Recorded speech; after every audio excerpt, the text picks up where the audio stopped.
oduu ammee ummanni baalee hawaasni baalee sagalatti haajama sagalee nuuf taa'achaa jiran qe'ee isaa irraa buqqaaniiti daandiirratti faca'anii jiran dhiiraaf dhalaan xiqqaa fi guddaan dhugumatti ummata baalee kun immaluun lafa akaakileen isaanii irratti jechuudha dhalatee irratti dhaloota ammaan tanaas oomisha kana jechuudha qe'ee isaa irraa buqqaafnaa jechuun waan hin fakkaannes kanaaf ummanni oromoo hundi sagalee akka taataniif asumaan waamicha isinii dhiyeessina. Ummata baalee lafa isaa irraa buqqaasu jechuun ummata oromoo guutuu buqqaasanii godaanaa fakkeessuudha jaamaa jechuudha. Lafa dhoorkuudha yaani godaanaa godhuudha. Kanaaf ummanni oromoo hundi sagalee akka taataniif asumaan dhaamsa isinii dabarsa. Kanatti aansuudhaan xalayaa sobaa barreessuun Dooktar Abiyyiin bulchiinsa yeroo Tigraay Geetaachoo Raddaa muudee jechuudhaan miidiyaan kun guyyaa irraan tanaa wal jalaa fuudhee afarsaa naanneessaa oole soba ta'uun ifoome. Akka waan Dooktar Abiyyiin guyyaa irraan tanaa xalayaa barreessee bulchiinsa yeroo Tigraay jechuudha Geetaachoo Raddaa muudetti dubbatan ammoo Dooktar Abiyyiin erga jechuudha uummata Tigraayiif waamicha dhiyeesse filannoo keessaniin filadhaa nama isiniif ta'u kan bulchaa isiniif ta'u ifuma gara eemelaatti na barreessaa jee booda hanga ammaan tanaa barruma isaan filannoodhaan isaaf barreessan eegaa jiru. Arraan tan ammoo xalayaa sobaa biiroo akka waan biiroo isarraa baatetti jechuudha qophii dalaganii miidiyaarra naannessaa turan kun soba ta'uunis baramee jira. Arradii faana jira gaanarra laalinaadha ammoo mallattoo gurraatti harka mirga subscribe godhu hin dagatinaadha isiniin jenna.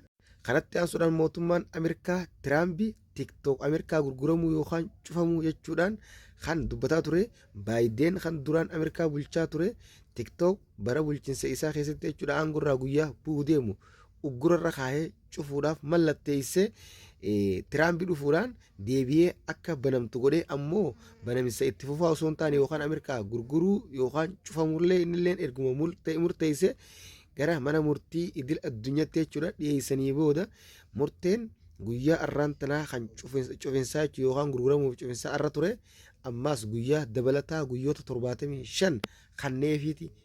Guyyoota 75 kanneef kanatti chaayinaan TikTok jechuudha Ameerikaa gurguruuf itti yaaduudha qabdee irra cufamurra gurgurachuutu irra isiif wayyaadha jechuudhaan guyyoota 75 kana dabaleefiiti jira. Kanatti aansuudhaan Jaguar konkolaataa gara Ameerikaatti erguu dhaabuu beeksise. Sababa mootummaan Ameerikaa Tiraambii taarifa paarsaantii 25 irra dabaleef dhaabbanni jechuudha Jaguar Land Roveriin kun akka gara Ameerikaa konkolaataa hin ergine dhaabuu beeksisee jira jechuudha. Akka hin ergine taasisee jira. Tiraambii taraa tana jechuudha gaarummaaf gara aangootti hin deebine biyyoota addunyaa hedduurra jechuudha taarifa kaa'uudhaan qaraxa kaa'uudhaan akka jechuudha meeshaan diinagdeen isaanii huftu taasisaa jira. Diinagdeen Ameerikaa haala kanaan guddatte jechuudhaan diinagdoota jechuudha biyyoota garaagaraa hufaa taasisaa jira jechuudha. Qaallichi waa gaarii godhaan jiru. Kanatti aansuudhaan Jibuutitti sagantaan ijaarsa mana barumsaa hawaasa Itiyoof gaggeeffame. Mootummaan Jibuutii lafa mana barumsaa uummata Itiyoof jechuudha irratti ijaaramee keessatti haayiskuul hawaasni Itiyoo irratti baratu kanneef jira. Asirratti ambaasaaddarri Itiyoo kan Jibuutitti argamu jechi hektaara inni jechuudha mootummaan Jibuutii mana barumsaa hawaasa Itiyoo jechuudhaan kanneef kana jechuudha irratti argamuun daawwatee bu'uuraas akka nama kaa'utti jechuudha argamee eebbisiisee mootummaa Jibuutiitis galatoonfateeti jira. Kanaas mootummaan Jibuutii jechuudha lafa mana barumsaa uummata keenyaaf ta'u kennuun waan gaariidha.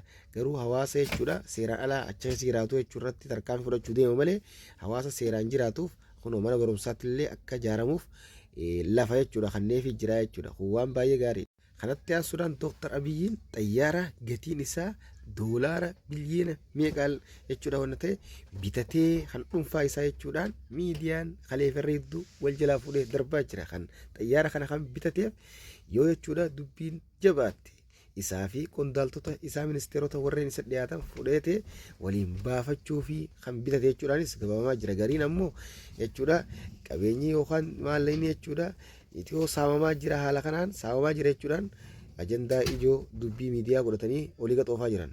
Kanatti aansuudhaan boru iida shawwaalaati jechuudhaan hawaasni baay'een gara adaree biyyoo yookaan magaalaa Hararitti achi imalaa jira. Shawwaalli iida qabaa kana dhibee quraana mu'adiisarraa argatan ragaa eessaa fidan. Shawwaalli inni nu sunnaadha guyyaan jahan inni jechuudha islaamaa lamuma iida soomanaatii fi iida arafaati.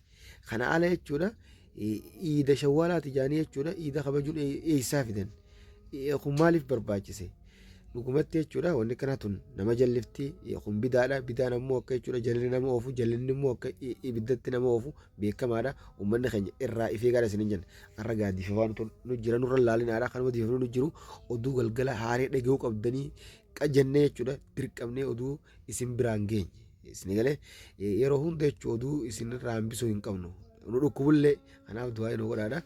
Kun cufaa oduu guyyaa irraan taraati oduu irraa qabna kana fakkaata kan biraatti nan galutti deemutti sheer du'e irraan facaasaadha ammoo maamiltoonni haaroonii jechuudha gisa dhuftan liinkii tanaan gasseenaadha bakka liinkii tursin keessatti jettanii oduu haaree eega dhageeffatanii booda mallattoo gurraatti harka mirga jirtu ana tuquudhaan sabskiraayib gurraa isin jenna hirmaannaan keessanis hedduu namatti tola guyyaa 12 keessatti gara jechuudha sabskiraayibii humaa fi 180 immoo kana ooftanii jirtanii maasha Allah hedduu galatoomaa isin jenna hawaasa kiyya ani isiniin boona ani isiniin jaaladha isinis akkana jaalattan niin beeka nii agaraatiin jira galatoomaa isin jaa angata biraatiin walitti deemnutti assalaamu alaykum warahmatullahi wabarakatuh